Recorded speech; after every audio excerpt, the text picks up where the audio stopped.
कैलकेरियाफॉस जो कि एक होम्योपैथिक मेडिसिन है, उसके एक्सेस यूज़ की वजह से, उसे ज़्यादा देने की वजह से और एज़ अ रॉन्ग मेडिसिन देने की वजह से उसके क्या दुरुपयोग होते हैं कैलकेरियाफॉस के, आज इसको जानने की कोशिश करेंगे। नमस्कार, myself doctor Leena Paliwal. Calcarea phos पहले बता दूं कि एक बहुत ही बेहतरीन दवाई है इजी डेंटिशन के लिए, पर कब? जब कैलकेरियाफॉस के सिम्टम्स आपके बच्चे के साथ मैच होंगे। होम्योपैथी इसी रूल पे बेस करती है, सिम्टम सिमिलैरिटी के। अगर बच्चा कैलकेरियाफॉस के सिम्टम शो कर रहा है तो वो मेडिसिन उसके अंदर इजी डेंटिशन करेगी, पर अगर नहीं शो कर रहा तो ऐसी बहुत सारी दवाइयाँ हैं होम्योपैथी में जो कि सिम्टम्स के बेसिस पे देनी चाहिए।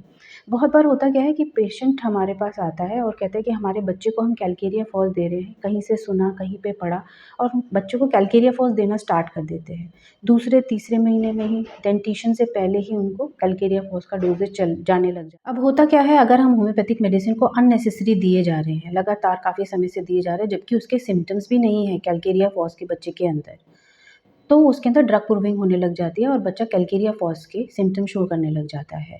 तो ऐसी कंडीशन में जैसे सिम्टम होंगे बच्चे के, वैसे ही मेडिसिन उसको देनी चाहिए, क्योंकि होम्योपैथिक मेडिसिन एक टॉनिक नहीं होता, ये आपकी इम्यूनिटी को अंदर से बढ़ाती है। अगर सिम्टम सेम होते हैं तो आपकी डिसीज़ को रिमूव करती है। अच्छा, ये भी धारणा रहती है लोगों के अंदर कि कैलकेरियाफॉस है तो इसके अंदर कैल्शियम है। पहले बता दूं कि कैलकेरियाफॉस जो होता है, इसके अंदर होम्योपैथिक मेडिसिन के अंदर मटीरियल क्वांटिटी नहीं होती, इसमें कैल्शियम का कंटेंट नहीं होता।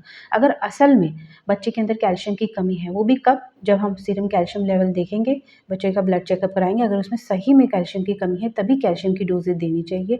अदरवाइज कैलकेरियाफॉस जो है उसके अंदर कैल्शियम का जो है मटीरियल क्वांटिटी नहीं होती, उसमें कैलकेरिया का असेंस होता है।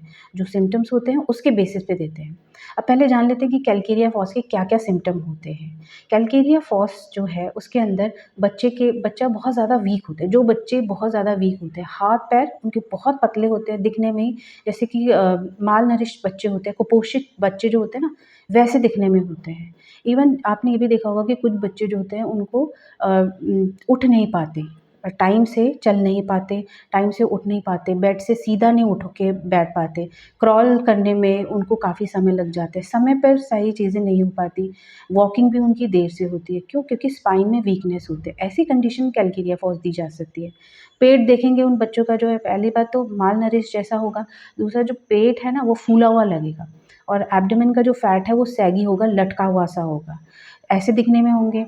बच्चे जो है एनीमिक होंगे क्योंकि कुपोषित होंगे, कि ऐसे बच्चों में भूख प्यास बहुत कम होती है, उसकी वजह से एनीमिया भी डेवलप हो जाता है, हाथों पैरों में वीकनेस होती है, चलने में दिक्कत होती है।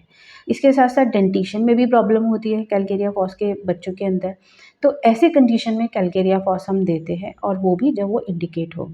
सेकंड थर्ड मंथ में जब फर्स्ट डेंटिशन होता है उस केस में भी, और अगर सेकंड टाइम डेंटिशन जो होता है उस फेज़ में भी अगर ऐसे बच्चों में प्रॉब्लम आ रही है, तब भी कैलकेरियाफॉस दी जा सकती है। कैलकेरियाफॉस के अलावा और भी बहुत सारी मेडिसिन्स हैं होम्योपैथी में जो कि बच्चों को दी जा सकती है इजी डेंटिशन के लिए, जैसे कि पल्सिटिला, कैमोमिला, एकोनाइट, बेलाडोना। ये सारी मेडिसिन्स किस पे बेस करती हैं? ये हर एक बच्चे के सिम्पटम्स अलग होते हैं। दाँत निकलने में प्रॉब्लम हो रही हो, उसके साथ-साथ मूड में चेंज होना बच्चे का, कोई बच्चे बहुत ज़्यादा रोने लग जाते हैं, बहुत ज़्यादा क्रैंकी हो जाते हैं, स्टूल में चेंज होना, बच्चों के जो स्टूल है वो सही से नहीं आते, कुछ के पतले आते हैं, कुछ के कलर डिफरेंस होता है। बच्चों के मूड में चेंज होना, गम्स में चेंज होना, उनकी इरिटेबिलिटी बढ़ जाना, भूख-प्यास कम हो जाना। जैसे बच्चों के जैसे सिम्पटम होंगे, क्या मूड है, क्या डिस्पोज़िशन है, इरिटेबिलिटी कैसी है, क्या स्वभाव है बच्चों का, खान-पान क्या है, उनको बेस करके होम्योपैथिक मेडिसिन दी जाती है और उसके रिज़ल्ट्स भी उसी हिसाब से आते हैं, बहुत ही अच्छे आते हैं। होम्योपैथिक मेडिसिन बेस्ट है बच्चों में डेंटिशन के लिए, क्योंकि बहुत ज़्यादा सेफ़ है, इसमें कोई भी केमिकल नहीं है और नेचुरली बच्चों के टीथिंग में हेल्प करती है अगर ज़रूरत हो तो। इसी तरह की और वीडियोज़ के लिए और इन्फॉर्मेटिव वीडियोज़ के लिए हमारे साथ बने रहिए। Thank you so much. This side doctor Leena Paliwal. Thank you.